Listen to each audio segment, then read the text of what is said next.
All right, everybody.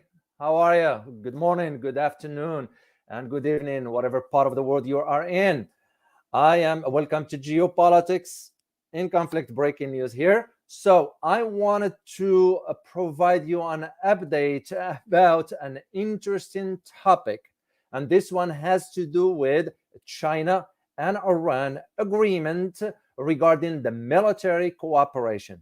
And what does it mean for the future of the global geopolitical landscape? So, it's a big deal, guys. That is why I couldn't wait to talk to you about this. But before I launch into it, I want to mention to you for our local members, they are with our members on the locals, we're going to have exclusive content there for the uploading of some videos that's going to be coming up on locals web page. So and for you, just check it out. Check us out on www.geopolitics.locals.com, and also check out our membership at geopoliticsinconflict.com.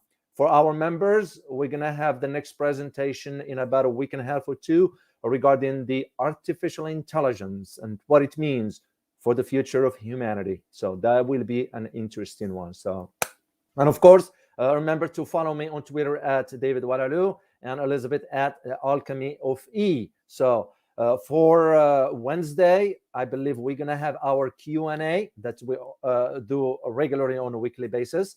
And on Friday, we're going to have our regular live stream. So, well, thank you all for your support, and we truly appreciate you. And without further ado, let me jump into the topics. I'll be by myself on this breaking updates, news updates here. And I wanted to talk to you about what does it mean, this not only rapprochement, but this partnership, because it went beyond now a rapprochement between Iran and China. It passed that stage. Now we are talking about some sort of literally forging a strong ties between China and Iran. And I'm going to detail to you what it means from a geopolitical perspective and why you need to know those dynamics, because this is now what I call personally a seismic geopolitical shift. This is truly is going to contribute to changing the dynamics within not only the Middle East, but the global order as we know it. Well, first of all, I am not surprised at this. Truly, I am not. Why? Because about 3 years ago or so, I wrote a book about Iran, and I argued this point. And back then, I remember I wrote that it will be just a matter of time before China and Iran enter into some military treaty of some sort, clearing the way for China to establish a military and naval bases on Iranian soil. It will be similar to the arrangements the United States has with Bahrain, for example, with the Fifth Fleet. However, as I wrote back then, I remember that doesn't strike me as a wise policy for China to do back then. Why? Because the dynamics were different. And I even said at the time, I said, I believe China will wait until the dust settles in this latest major shift that was back then in the regional geopolitics to better assess the situation and execute its calculated move. And that's exactly what we are seeing today. So China had to wait those last 4 or 5 years or so, and now it has the right time to move forward with this. What's involved in this, first of all, just for you to know? Well, there are two main aspects. One of them has to do with military cooperation, and second one has to do with the internet. Majority of people do not know that Iran really is advanced in technology. They don't say much about it, but they do have some really capabilities when it comes down to the information technology and so forth. Yes, it will not be to the same capabilities of, let's say, Russia, China, the US, but they are up there. We just don't hear much about it. So, and here is where the idea that this cooperation is going to come in.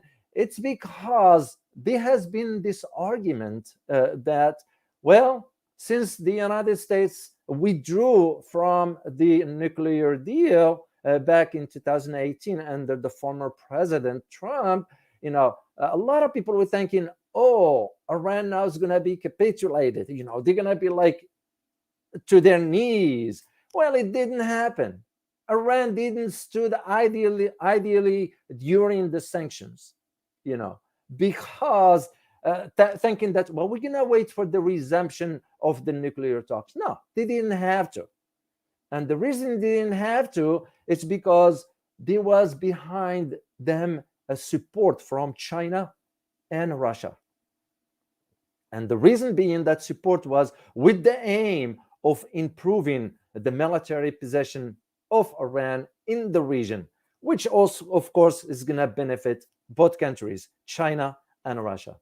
And this is why you are seeing both China and Russia are involved in Iranian affairs, from infrastructure to oil to ports to defense capabilities. This is some sort of an in-depth cooperation that has now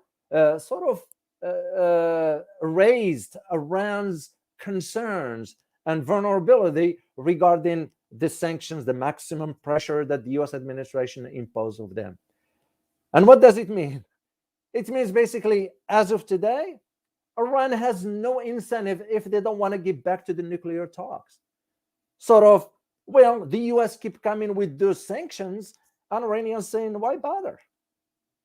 Let the Americans talk. We're going to move forward, And this one also because Iran and China, in this case, have started the relationship back in 2016. As a matter of fact, in 2016, both Tehran and Beijing laid the foundation for what has become known as China's BRI at that time for Iran, which is a 25-year comprehensive partnership program. That's what it means.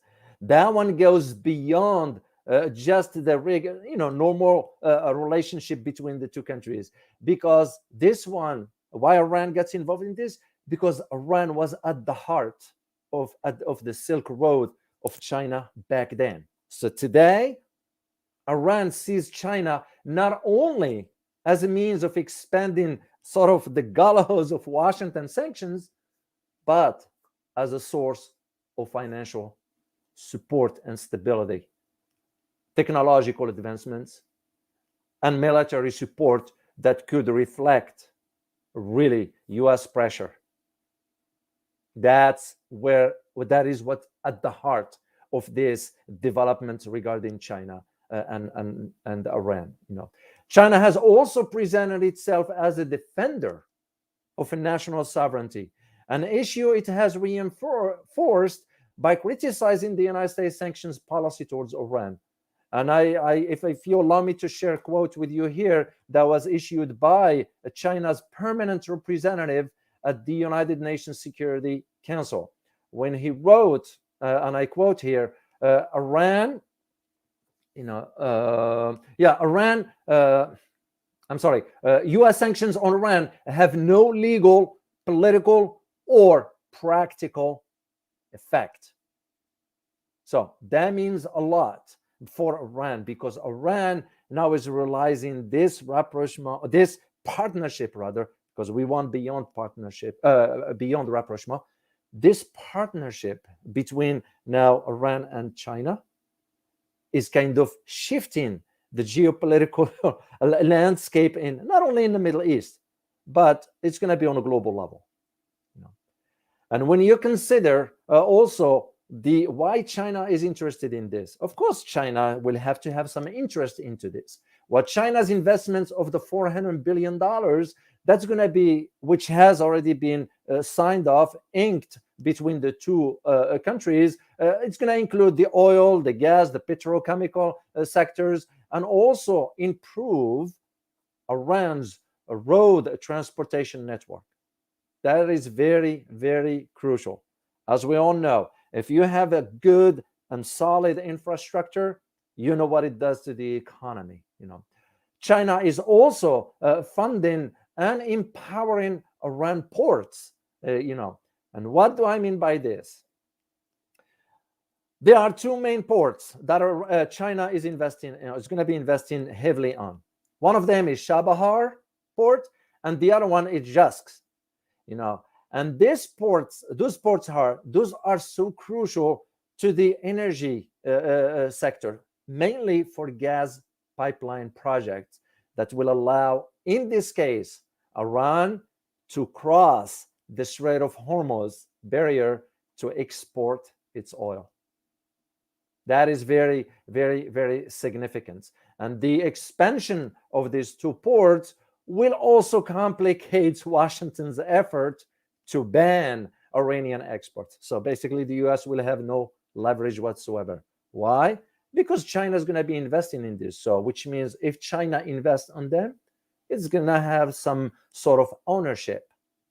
So this project could also prompt the US to think twice before striking Iran, because the agreement between China and Iran includes military aspects.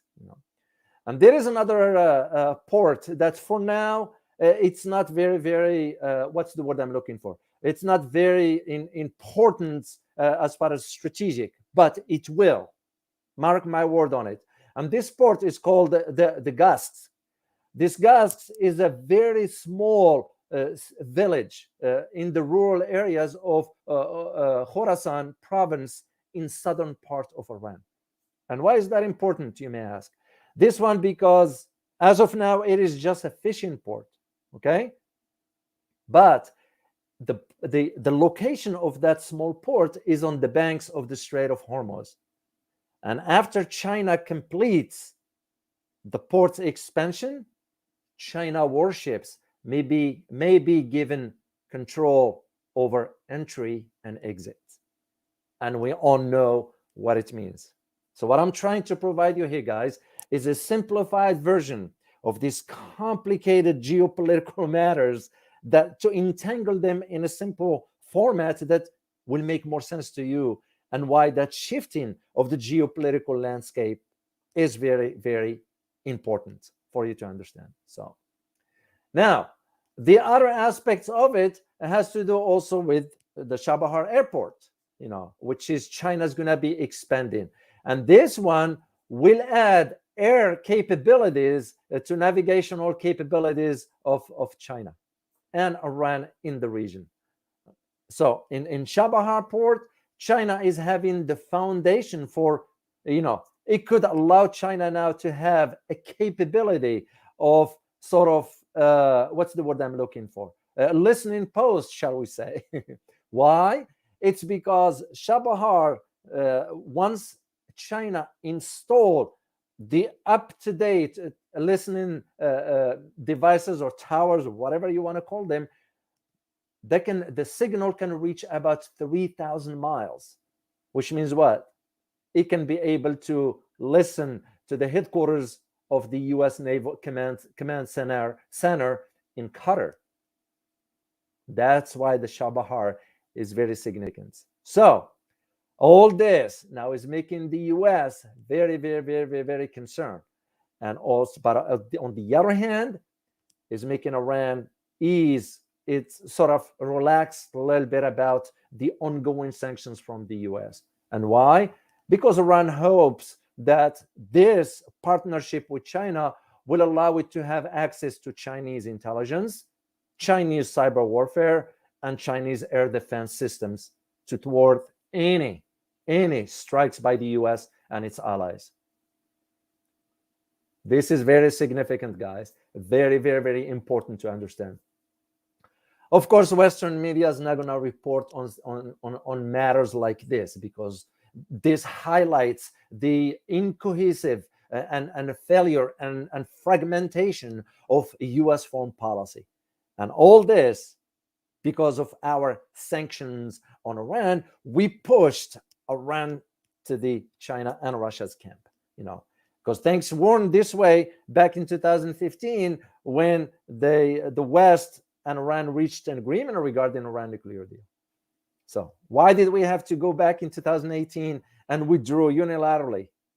because this is the result of it.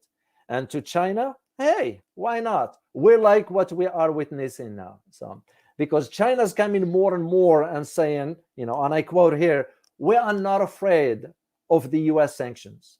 So, and that's Russia also approach to it. So that was the China. Now, remember, Russia also plays a role into this.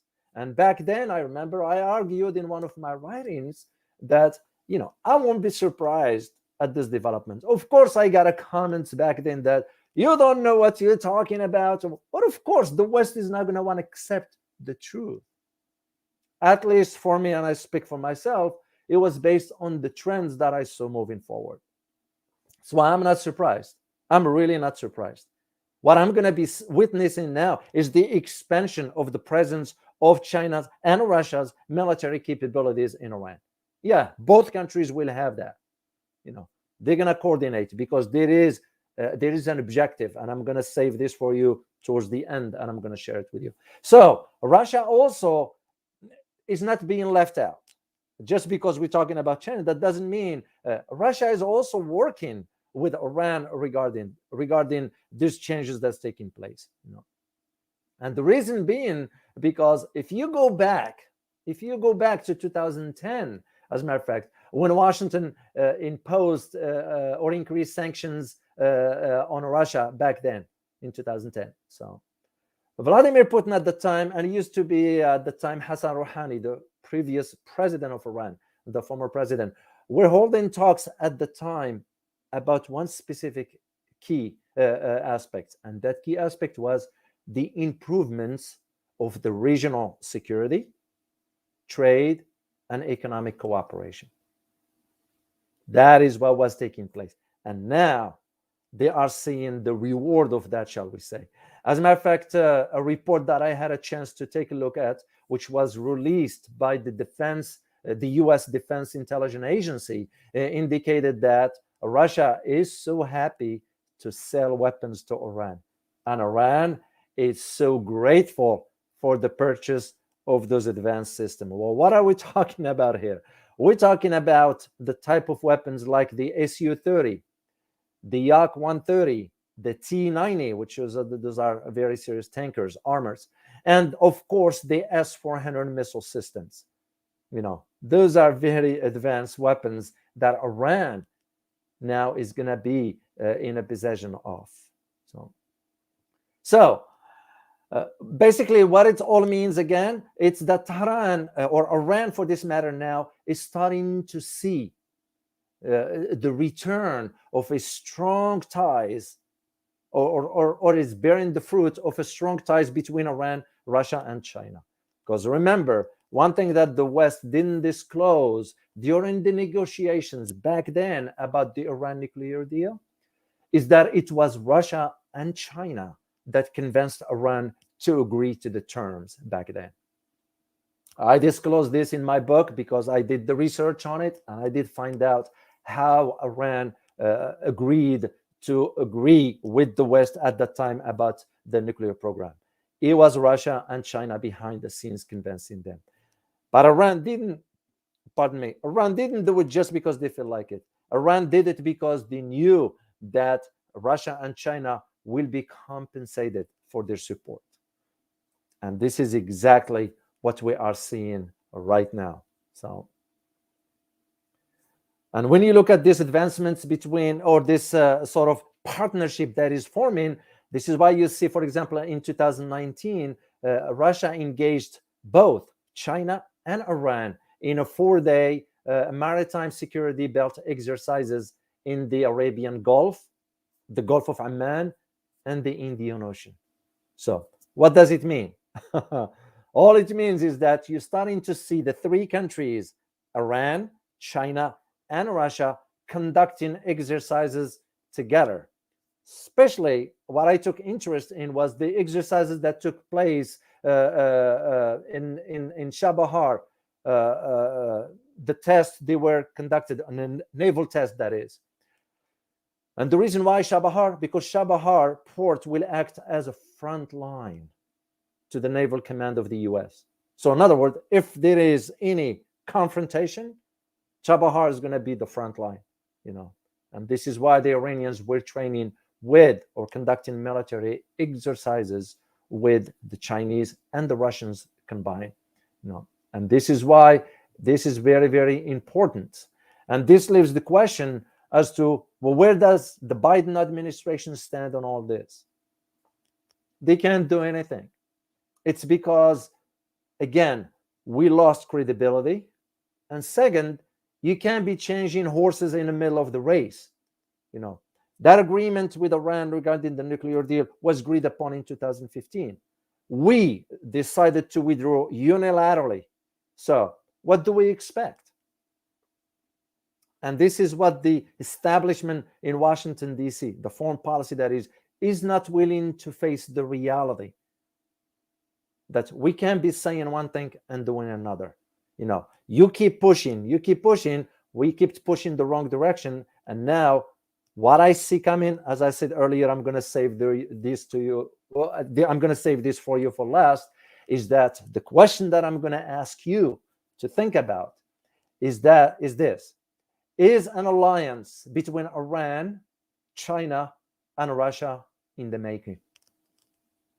That's something to think about. Because personally, and I don't want to answer for you, you can answer yourself.